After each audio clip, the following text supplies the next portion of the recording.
Espírito Santo. Amém. Ave Maria, cheia de graça, o Senhor é convosco.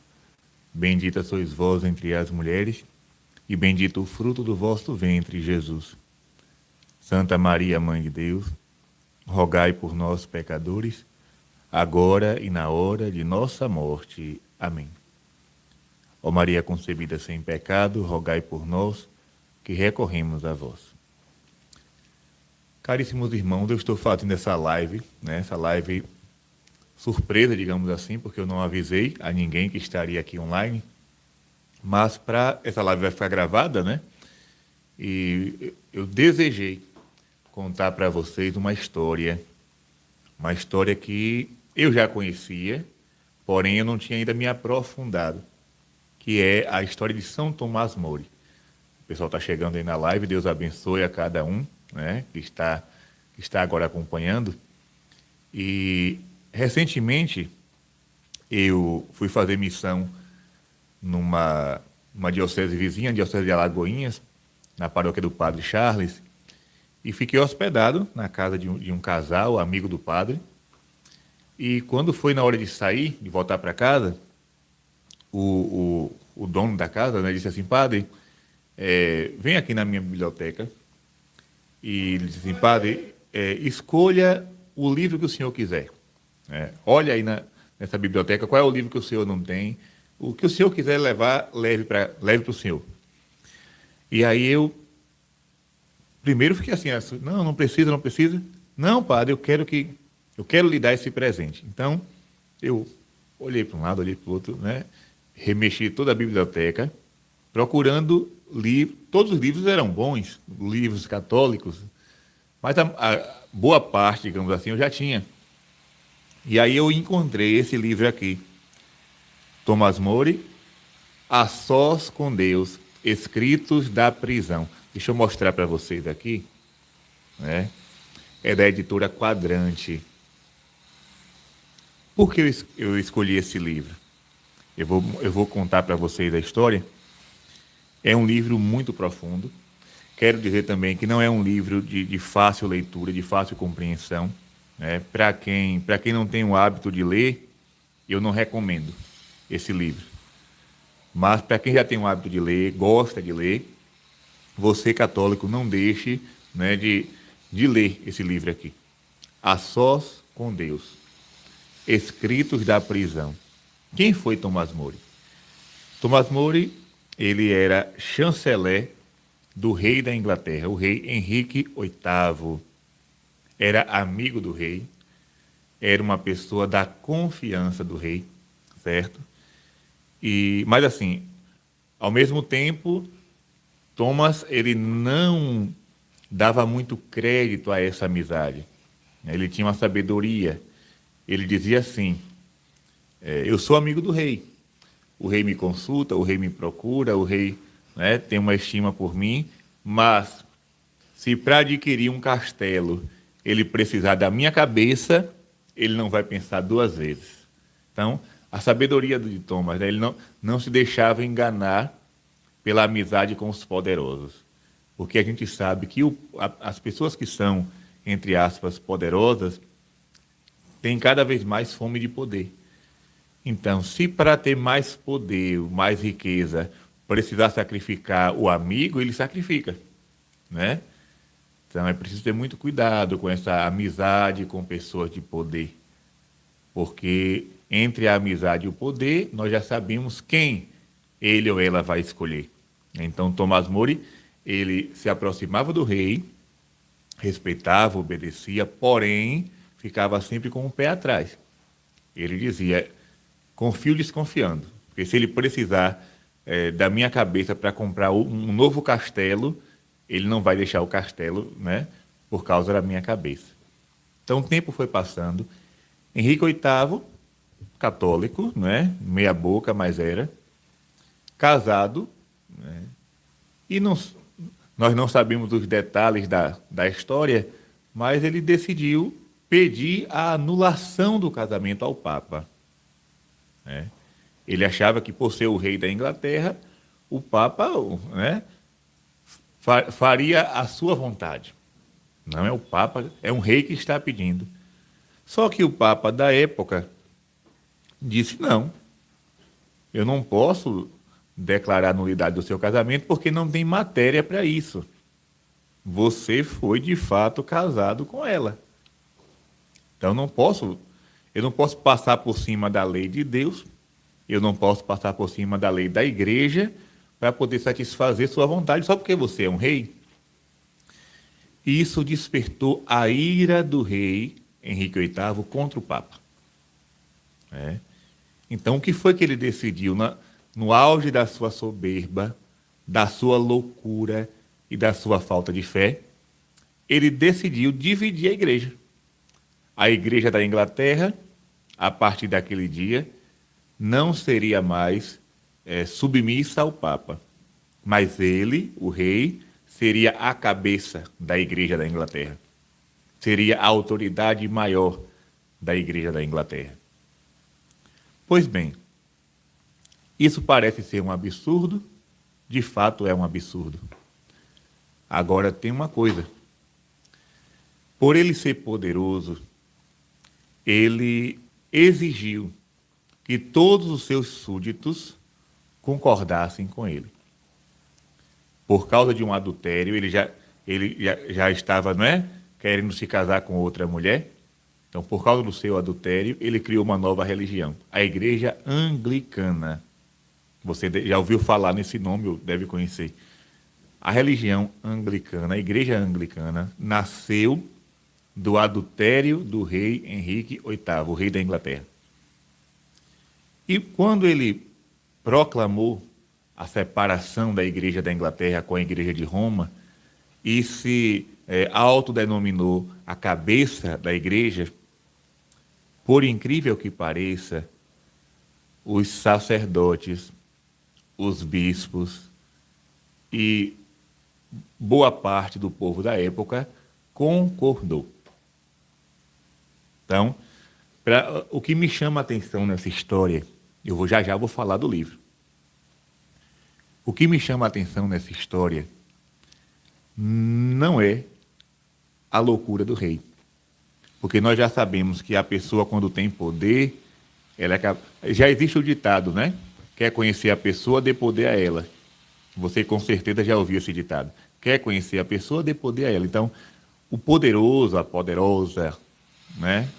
Com muitas aspas, porque o poderoso é Deus.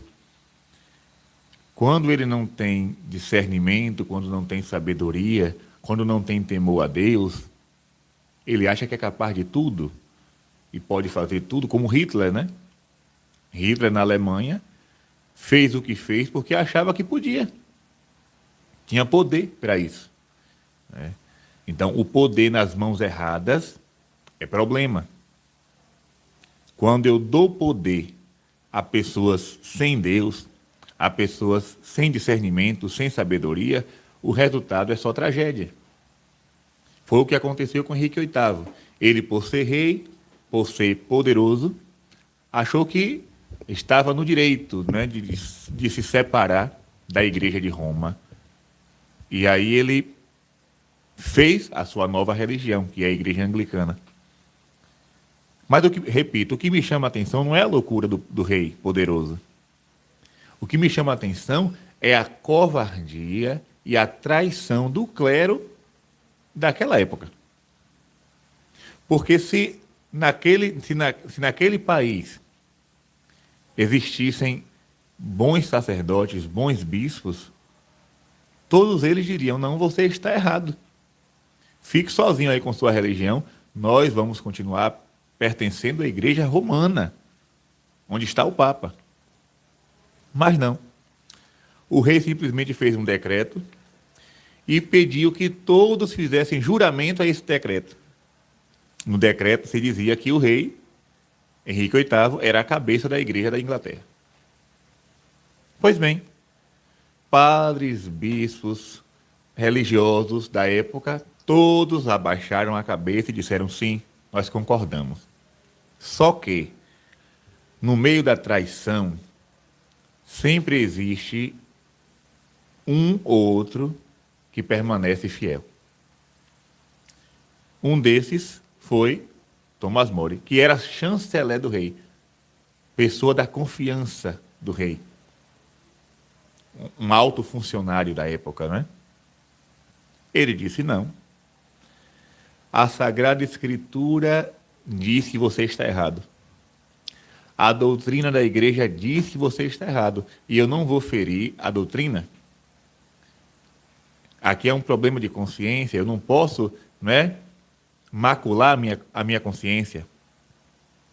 E o rei, que se dizia amigo de Thomas, mandou que ele fosse preso, né, numa torre. E ali, preso na torre, ele foi ameaçado, foi várias vezes submetido a interrogatórios, muitas vezes com humilhações, tudo para que ele voltasse atrás e dissesse: não, eu vou abaixar a cabeça e vou reconhecer que o rei Henrique VIII é a cabeça da igreja. Ele disse, mas ele não fez isso. Mesmo preso, ele permaneceu fiel à doutrina, a Jesus. E daí surge esse livro, Escritos da Prisão. Esse livro aqui são as cartas que Thomas More escreveu preso. Por isso esse livro me despertou, né? E eu estava lendo e disse: não, eu preciso fazer uma live, eu preciso publicar essa história, eu preciso falar com o povo de Deus, porque nós estamos em tempos confusos. Nós estamos num tempo de falsas doutrinas sendo semeadas na Igreja Católica. Pessoas que estão trazendo novidades para dentro da Igreja Católica, que não são de Deus. Então nós precisamos estar atentos. Na perseguição de Thomas More, ele se manteve fiel até a morte. Mesmo correndo risco, ele permaneceu fiel.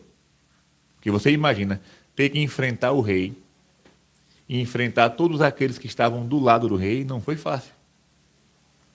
Então, nós, digamos que surge aí aqui eu estou fazendo uma comparação.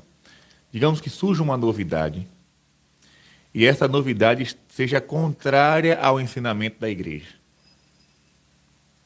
Você vai abaixar a cabeça e dizer sim, ou você vai dizer não, vou permanecer fiel ao que a igreja sempre ensinou. Vou dar aqui um exemplo. Nós estamos vendo essa situação da Alemanha. Na Alemanha, um grupo de bispos e padres, digamos que se revoltaram contra Roma. Primeiro se revoltaram contra Deus, né? Se revoltaram primeiro contra Deus. E depois se revoltaram contra as ordens de Roma e começaram a abençoar casais, ou melhor, pares, de pessoas do mesmo sexo. A igreja nunca ensinou isso. A Sagrada Escritura sempre ensinou o contrário. Deus, né, deixou claro, casamento é entre homem e mulher. O homem deixará seu pai e sua mãe, se unirá à sua mulher e os dois serão uma só carne. Então, aquela revolta da Alemanha, ela pode também acontecer em outros lugares, em outros países, em outras dioceses. E o povo católico ficará de que lado? Porque ser fiel no bem bom é ótimo, mas ser fiel na perseguição, como foi Thomas More, não é fácil, não. Então, veja, por uma questão simples, o rei quis se separar da sua esposa para se casar com outra. Pediu ao Papa que abençoasse esse adultério e o Papa disse não. O Papa disse não. Ele se autoproclamou cabeça da igreja da Inglaterra. E aí, Thomas More, que não era clérigo, era um leigo, ele era casado. Ele disse, não, eu não vou concordar com isso.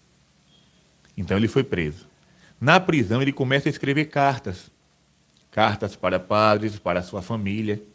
Eu vou aqui falar brevemente alguns trechos das cartas de São Tomás More. Veja bem,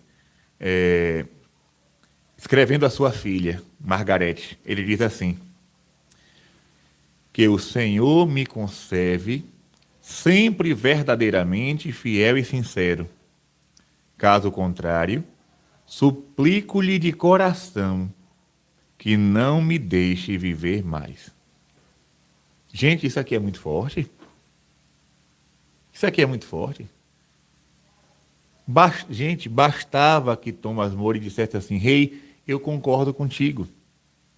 Ele continuaria no poder, né? Continuaria sendo chanceler, não perderia a sua vida, não ficaria preso na torre, viveria bem aqui nesta terra. Mas ele disse: não, eu quero ser fiel a Deus. E se por acaso eu não for fiel, eu suplico a Deus de coração que não me deixe viver mais, ou seja, eu prefiro morrer do que negar a doutrina. Isso aqui é muito forte. Precisamos, hoje, mais do que nunca, de homens e mulheres dentro da igreja que tenham a fortaleza que São Tomás tinha. São Tomás, né?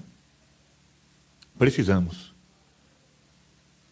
de dizer sim, eu fico com Jesus, mesmo que o rei me mande dizer o contrário, né? No Brasil, observe agora nessa pandemia. Quantos decretos surgiram por aí mandando fechar as igrejas? Políticos, pessoas que têm um poder temporário, que estão ali durante 4 anos, depois vão sair, ordenando a bispos, cardeais e padres que fechem suas igrejas e parem de celebrar. Gente, a coisa é mais grave que nós imaginamos. Porque aqui existe o mandamento de Deus, guardar o domingo. Claro que em tempo de pandemia, com todos os cuidados, com toda a cautela, com todas as precauções, porque, né, nós não podemos colocar a vida das pessoas em risco. Mas, se existe uma ordem de Deus para que a missa seja celebrada, para que o povo guarde o dia do Senhor, como é que um político ordena a igreja que faça o contrário? É uma reflexão que nós devemos fazer. Então, o rei Henrique VIII, que era um político, né, ordenou ao clero da época que concordasse com ele e fosse infiel a Deus. E a grande maioria baixou a cabeça para o rei. Não, seja feita a vossa vontade, né? É o Pai Nosso invertido. Ao invés de rezar o Pai Nosso, seja feita a tua vontade, muitas vezes nós dizemos para os poderosos deste mundo: não seja feita a vontade de Deus, seja feita a tua. Então, naquela época, o clero inglês disse ao rei aquilo que deveria dizer ao Senhor: seja feita ao rei a tua vontade. E Thomas More, ele vai dizer: não. Se for para ser infiel a Deus, eu prefiro que me tire a vida. Continuando, esse livro é muito forte.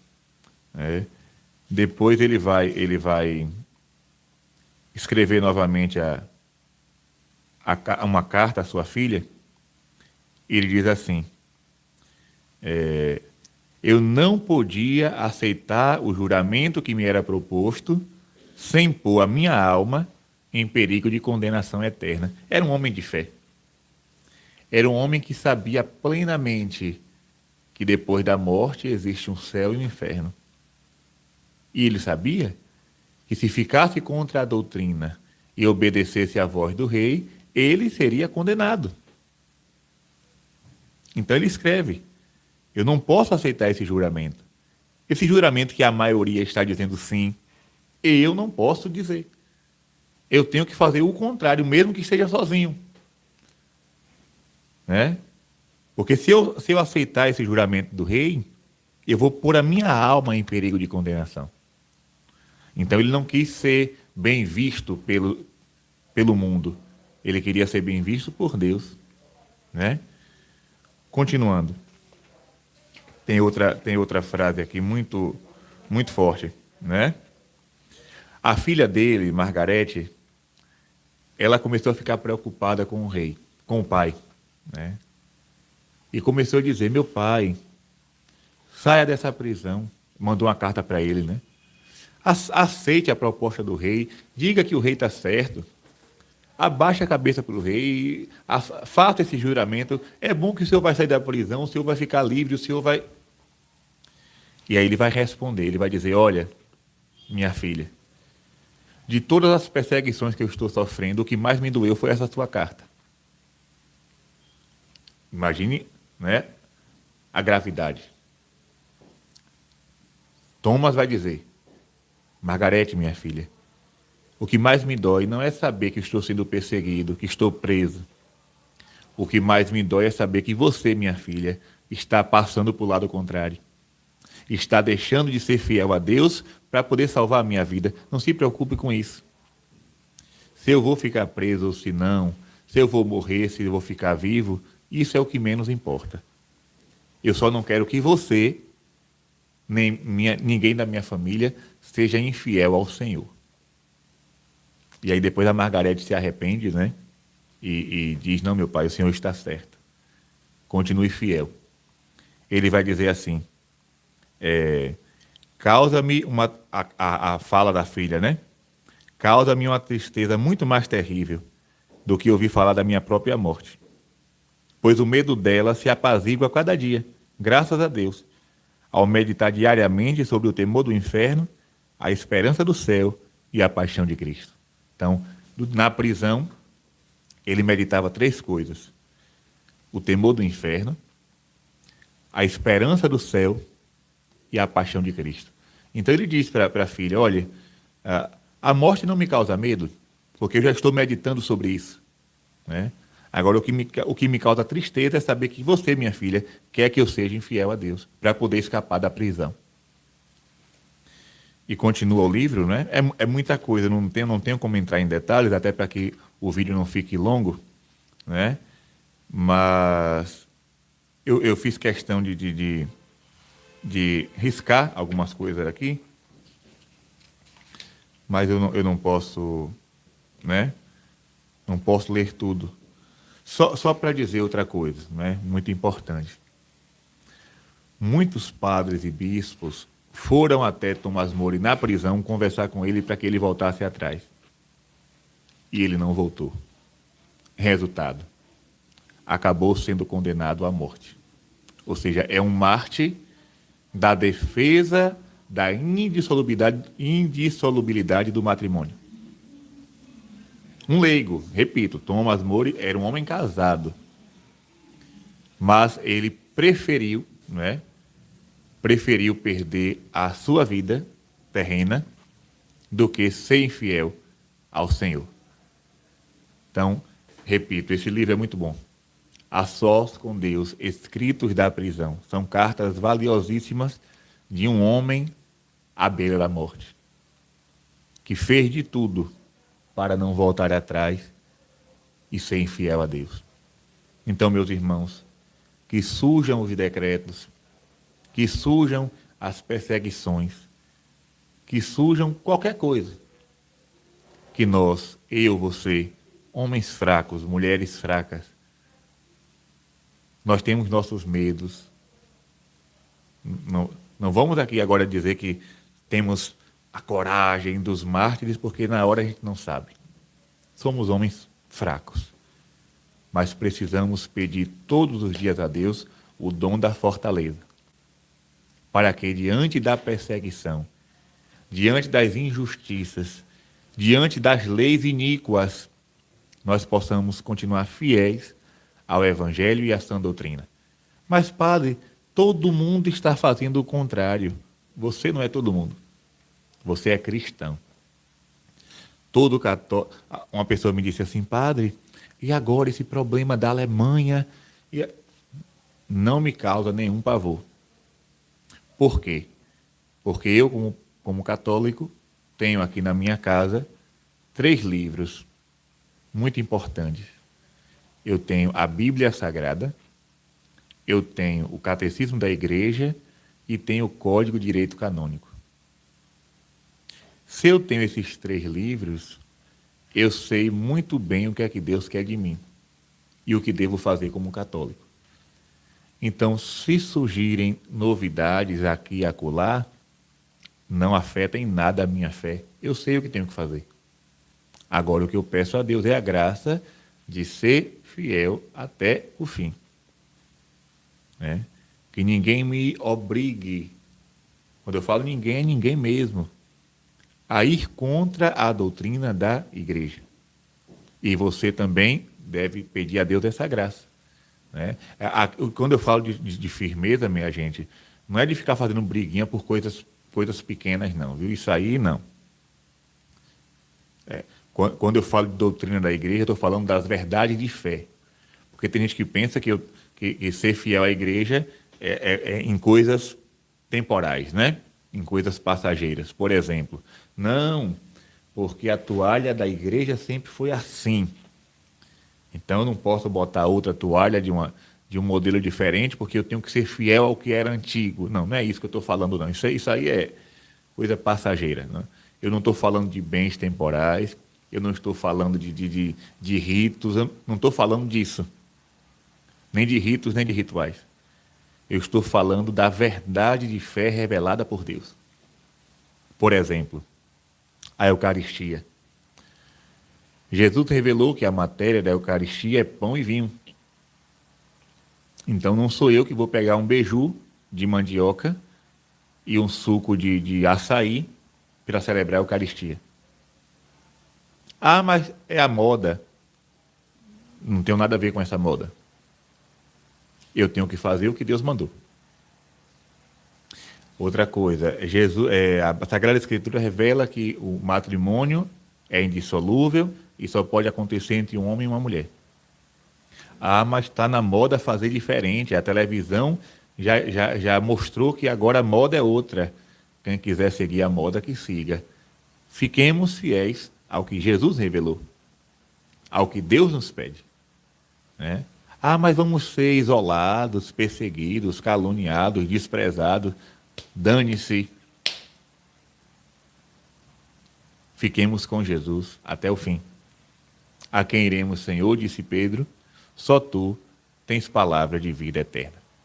Então, vamos ficando por aqui, que São Tomás Mori, lá do céu, interceda por nós, ele que foi fiel, mesmo sofrendo na prisão, na angústia, ele foi fiel até o fim ao Senhor. Que nós possamos também ser fiéis diante de tantas novidades contrárias à fé da igreja, de tantos projetos do anticristo, de tantas leis iníquas que vão surgindo para contradizer a lei de Deus. Que nós perseveremos, né, na verdade até o fim. Que Deus nos abençoe sempre, em nome do Pai, e do Filho, e do Espírito Santo. Amém. E você que está aí nos acompanhando, obrigado, né? Terminei aqui a live com mais de 500 pessoas, uma live surpresa, não avisei para ninguém, simplesmente comecei, né? Mas o povo de Deus foi chegando e ficou. Então, se possível, dê um like e compartilhe esse vídeo. E você que não é inscrito no nosso canal, se inscreva também para nos ajudar, tá certo? Deus te abençoe e te guarde. Essa live vai ficar salva para quem quiser assistir do começo. Um forte abraço, até a próxima, até a noite, se Deus quiser, com o professor Felipe Aquino. Tchau, tchau.